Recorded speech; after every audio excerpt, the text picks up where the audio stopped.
Assalamualaikum warahmatullahi wabarakatuh.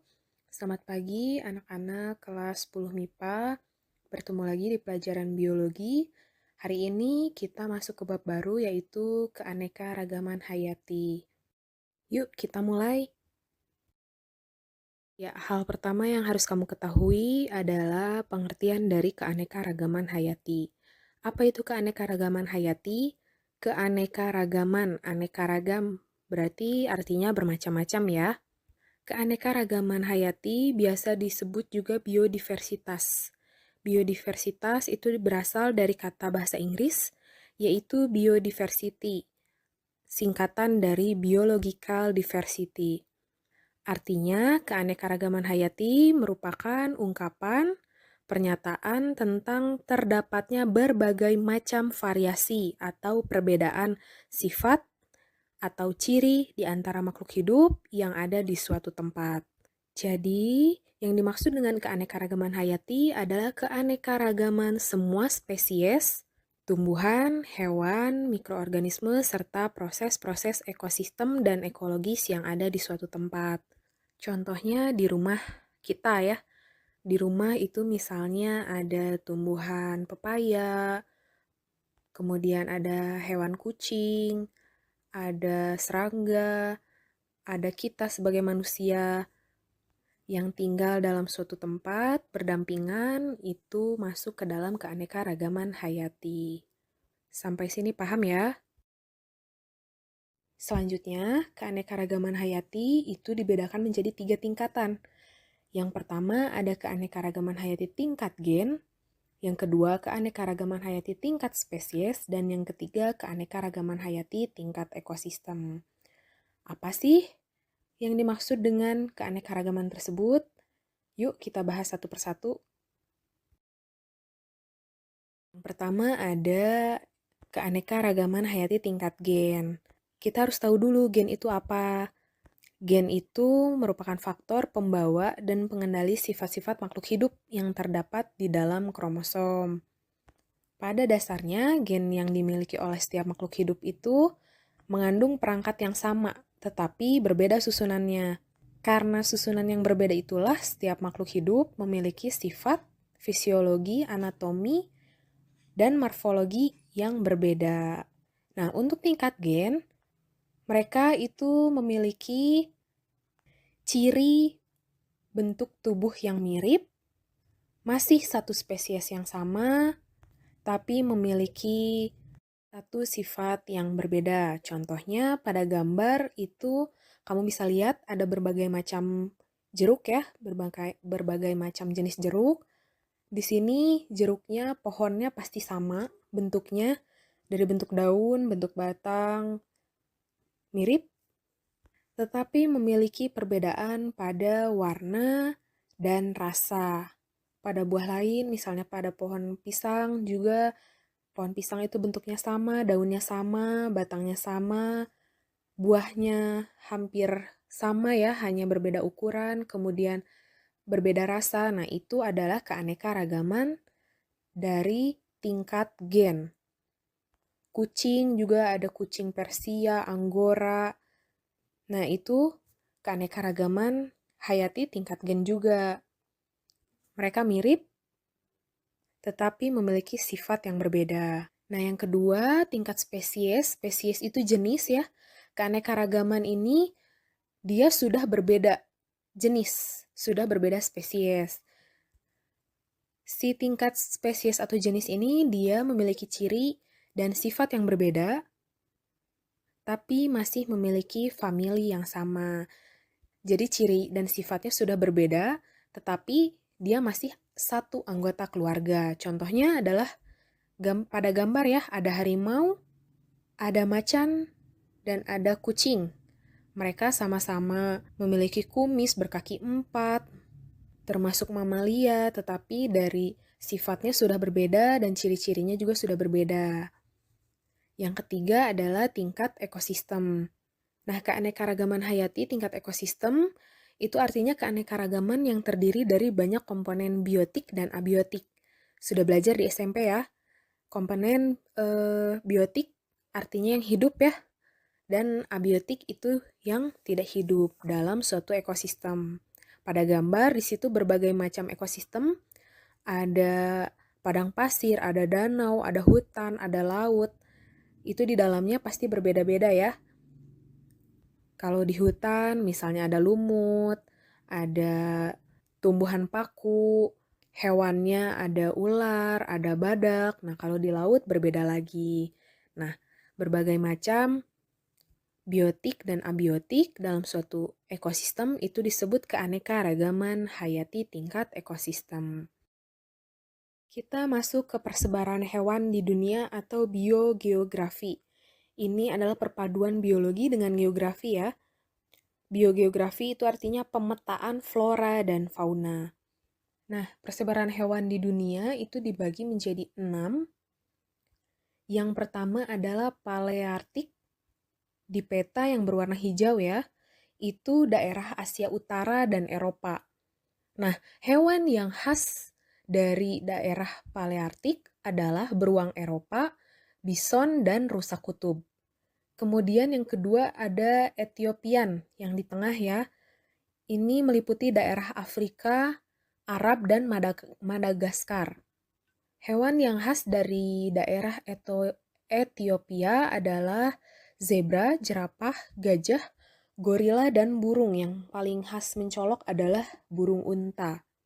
Kemudian masuk ke yang ketiga adalah oriental. Oriental itu yang berwarna ungu di dalam peta. Itu meliputi Asia Selatan dan kita, Indonesia, bagian barat. Hewan yang khas dari oriental itu harimau, tapir, kerbau. Ini termasuk peralihan tengah ya orientalnya. Kemudian juga ada beberapa jenis burung. Kemudian yang keempat, Australian yang berwarna merah itu meliputi daerah Australia, New Zealand, dan Indonesia bagian timur. Nah, untuk bagian Australian itu hewannya yang khas adalah hewan yang berkantung. Contohnya apa? Kanguru ya. Kemudian yang kelima adalah Nearctic yang berwarna orange di atas ya, di sebelah kiri, itu meliputi Amerika Utara. Hewan yang khas dari Amerika Utara meliputi hewan pengerat besar. Yang paling mencolok dari Nearctic adalah berang-berang. Kemudian yang terakhir ada Neotropik. Ini meliputi Amerika Tengah dan Amerika Selatan. Hewan yang khas dari daerah ini adalah kera, tapir, beberapa jenis burung, dan yang paling khasnya adalah penguin. Selanjutnya, kita akan mempelajari tentang letak garis Wallace dan Weber di Kepulauan Indonesia. Apa sih garis Wallace? Garis Wallace itu garis hayal yang ditemukan oleh seorang naturalis Inggris bernama Alfred Russel Wallace pada tahun 1863. Nah, menurut Wallace, ada perbedaan antara fauna bagian barat dan fauna bagian timur di Indonesia. Garis Wallace ini dia membelah Selat Makassar menuju ke selatan hingga ke Selat Lombok. Jadi garis Wallace memisahkan wilayah oriental termasuk Sumatera, Jawa, Bali, dan Kalimantan dengan wilayah Australia, Sulawesi, Papua, Maluku, NTB atau Nusa Tenggara Barat, dan Nusa Tenggara Timur. Bisa dilihat ya, ada gambar garis putus-putus yang memisahkan antara satu daerah dengan daerah yang lain. Nah, kemudian pada tahun 1904, ada zoologis dari Jerman bernama Max Carl Wilhelm Weber. Dia berpendapat bahwa hewan-hewan yang ada di Sulawesi tidak semuanya tergolong kelompok hewan Australia. Menurut Weber, di Sulawesi ada juga hewan-hewan yang memiliki sifat oriental, sehingga ia berkesimpulan bahwa hewan-hewan Sulawesi merupakan hewan peralihan. Kemudian Weber membuat garis pembatas yang berada di sebelah timur Sulawesi memanjang ke utara menuju Kepulauan Aru. Nah, kemudian dikenal dengan nama garis Weber. Jadi garis ini menentukan hewan mana yang masuk ke dalam sifat daerah oriental atau Australia. Jadi yang sebelah kiri itu masuknya garis Wallace ya, meliputi Sumatera, Kalimantan, dan Jawa. Contoh hewannya adalah gajah, badak, harimau, orangutan. Sedangkan yang di tengah, dia tidak masuk garis Wallace atau Weber, jadi dia peralihan di antara keduanya. Hewannya ada komodo, rusa, buaya, dan itu terdapat di daerah Nusa Tenggara dan Sulawesi. Kemudian untuk garis Weber, dia masuknya ke timur ya, kebanyakannya di Papua, dengan hewan yang khasnya adalah, sebagian besar adalah burung. Burung kakatua, burung cendrawasih, kemudian hewan berkantung juga. Contohnya kanguru ya. Kita masuk ke manfaat keanekaragaman hayati. Selama hidupnya, suatu jenis makhluk hidup selalu memerlukan makhluk hidup lain ya. Tidak ada satupun makhluk hidup yang dapat hidup sendiri tanpa bantuan dari makhluk hidup lain. Nah, manfaat dari keanekaragaman hayati itu ada 5. Yang pertama adalah sumber bahan pangan. Sudah jelas ya, berbagai jenis hewan dan tumbuhan itu bisa digunakan sama manusia sebagai bahan pangan. Sayuran, buah-buahan, ikan, itu semuanya dapat digunakan sebagai bahan pangan. Kemudian yang kedua ada sumber bahan sandang. Beberapa hewan dan tumbuhan itu bisa dijadikan sumber bahan sandang ya, contohnya kapas, biri-biri yang diambil bulunya, kemudian ulat sutra, itu digunakan untuk bahan sandang. Yang ketiga, sumber bahan bangunan dan alat rumah tangga. Contohnya bambu, pohon jati, gaharu, itu tumbuhan yang dapat dijadikan sumber bahan bangunan atau alat-alat rumah tangga. Yang keempat, sumber bahan obat-obatan. Banyak sekali ya jenis tumbuhan yang dapat dijadikan bahan obat-obatan. Contohnya jahe, temulawak, sirih, ginseng. Kemudian ada juga buah-buahan, misalnya jambu biji mengobati demam berdarah, atau pepaya mengatasi buang air besar. Nah, itu salah satu manfaat bahan obat-obatan alami. Yang terakhir, manfaat keanekaragaman hayati adalah sebagai sumber plasma nutfah.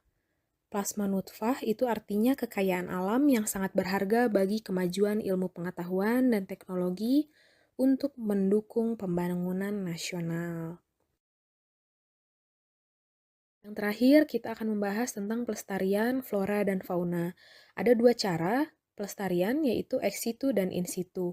Kalau ex situ itu artinya memindahkan spesies flora dan fauna yang diambil dari habitat aslinya ke tempat yang lebih cocok. Artinya keluar dari habitat asli. Ex situ artinya keluar dari habitat asli. Contohnya adalah kebun binatang. Sedangkan in situ itu upaya pelestarian sumber daya alam hayati di habitat atau tempat aslinya. Nah, hal ini dilakukan dengan pertimbangan karakteristik flora fauna tertentu yang sangat membahayakan kelestariannya apabila dipindahkan ke tempat lain. Artinya, si flora dan fauna itu tidak bisa dipindahkan ke tempat buatan, seperti kebun binatang yang tadi itu tidak bisa ya. Jadi dia dilestarikan di tempat atau di habitat aslinya. Contohnya, Taman Komodo, atau pelestarian badak Jawa di ujung kulon, atau juga pelestarian Rafflesia di Bengkulu ya. Rafflesia itu kan tumbuhnya tidak bisa ditanam. Dia tumbuh sendiri, jadi tidak bisa dipindahkan. Nah, kalau in situ artinya tetap di dalam habitatnya. Sekian materi hari ini tentang keanekaragaman hayati. Jangan lupa tugasnya dikerjakan. Terima kasih. Wassalamualaikum warahmatullahi wabarakatuh.